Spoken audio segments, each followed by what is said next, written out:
नमस्कार, मी प्रदीप रणनकर. आपण पाहत आहात इंद्रधनुष्य.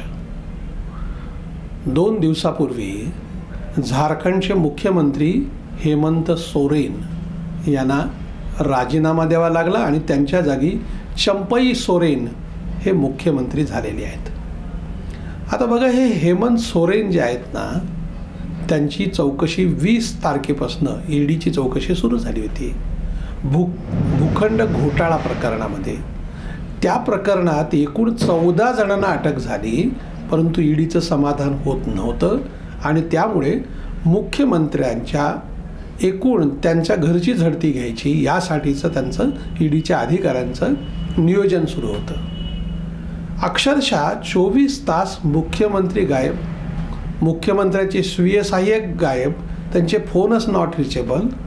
या सगळ्या परिस्थितीत पुन्हा सलग 13 तास मुख्यमंत्र्याच्या घरची झडती झाली आणि त्या ठिकाणी मग सगळे पक्षाचे झामुमूचे आमदार आले, काँग्रेसचे आमदार आले, प्रधान सचिव आले, पोलीस महासंचालक आले. परिस्थिती अशी निर्माण झाली की कुठल्याही क्षणी मुख्यमंत्र्याला अटक होईल. आणि परिस्थिती तशी निर्माण झाल्यानंतर मग मुख्यमंत्र्यांनी सगळ्या बंदोबस्तामध्ये राज्यपाल CP राधाकृष्णन यांच्याकडे राजीनामा सुपूर्द केला आणि त्यानंतर त्यांना ईडीने अटक केली. आता ती 14 दिवसाची पहिली अटक आहे.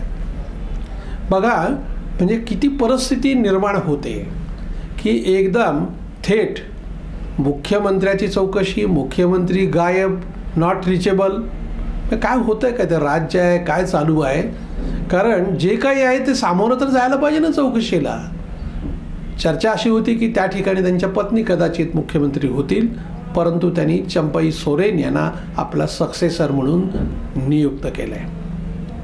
काय आहे की सर्वात आता देशभर जी चर्चा चालू आहे की ईडीच्या चौकशा ज्या आहेत त्या केवळ विरोधी पक्षाच्याच लोकांच्या मागे लागल्यात. आता या सगळ्या प्रकरणामध्ये काही हजार कोटी रुपये वसूल झालेत. आता हे जे पैसे आले ते कसे आले? ते लीगल होते का? ते पैसे हिशोबातले होते का? तसं असेल तर मग त्या संबंधातले पुरावे का समोर आणले जात नाहीत?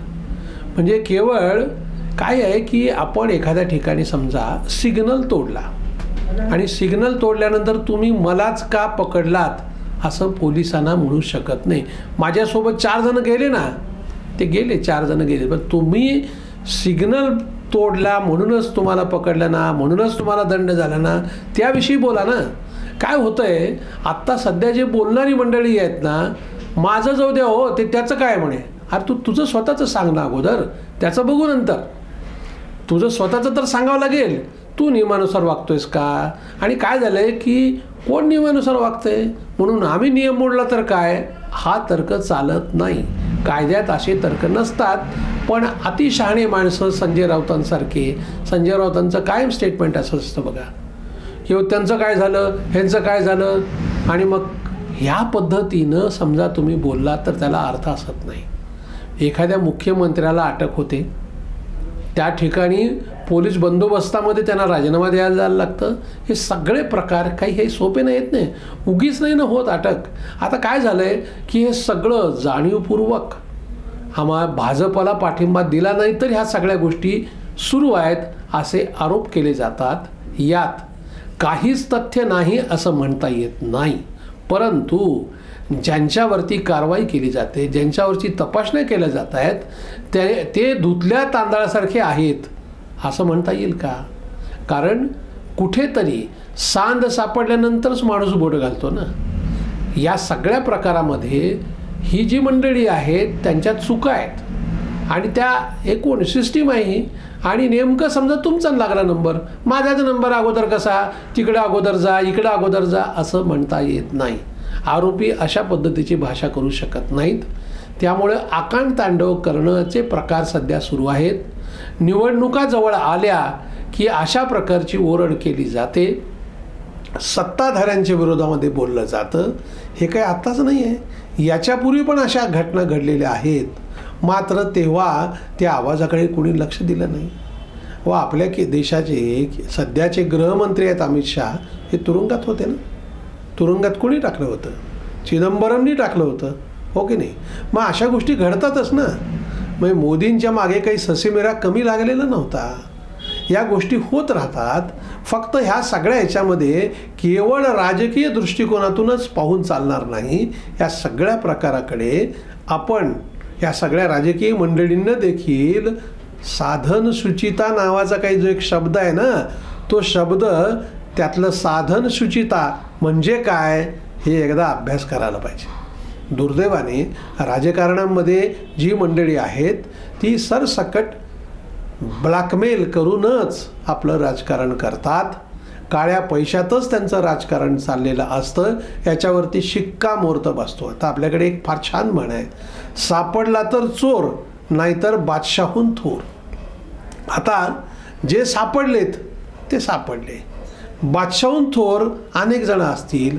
कदाचित आज ना उद्या ते बादशाहून थोर हे देखील सापडू शकतील, माहिती नाही. परंतु ज्या पद्धतीचं राजकारण चालू आहे, एखाद्या याच्यामध्ये थेट मुख्यमंत्र्यावरती आरोप होतात. आता किती झालं ना, राबडी देवीचा विषय होता, लालू प्रसाद यादवची नव्याने चौकशी आहे, तेजस्वी यादवची चौकशी आहे. ह्या सगळ्या गोष्टी सुरू झालेल्या आहेत. आणि बरं हे काय आहे की पार आपल्याला माहिती आहे चारा घोटाळापासूनचे विषय आहेत ना, म्हणजे सगळे विषय आहेत हे कुठे ना कुठे तर यायला पाहिजेत. राजकीय विषयामध्ये तडजोडीमध्ये त्यांच्याकडे दुर्लक्ष करणं हे बरोबर नाही. आत्ता ह्या ज्या सगळ्या गोष्टी होत आहेत त्या देशाच्या दृष्टीने देखील कोण धुतल्या तांदळासारखे आहेत, कोण नेमके काय आहेत, ह्या निमित्ताने काही अंशी तरी समोर येतं नाही. खरं तर हे हिमनगाचं टोक आहे. राजकीय क्षेत्रामध्ये प्रचंड मोठा भ्रष्टाचार आहे. एका आमदाराकडे समजा काही हजार कोटी जर सापडत असतील तर काय आहे. आणि मग आम्ही गरिबी आणि सगळे एकूण देशासमोरचे प्रश्न म्हणजे मूळ जे प्रश्न आहेत ना भ्रष्टाचाराचे, या विषयावर जर लक्ष दिलं तर आपल्या देशातले अनेक प्रश्न सुटू शकतील. धन्यवाद. आपल्याला हा जर व्हिडिओ आवडला असेल तर तो लाईक करा, फॉरवर्ड करा व सबस्क्राईब करा.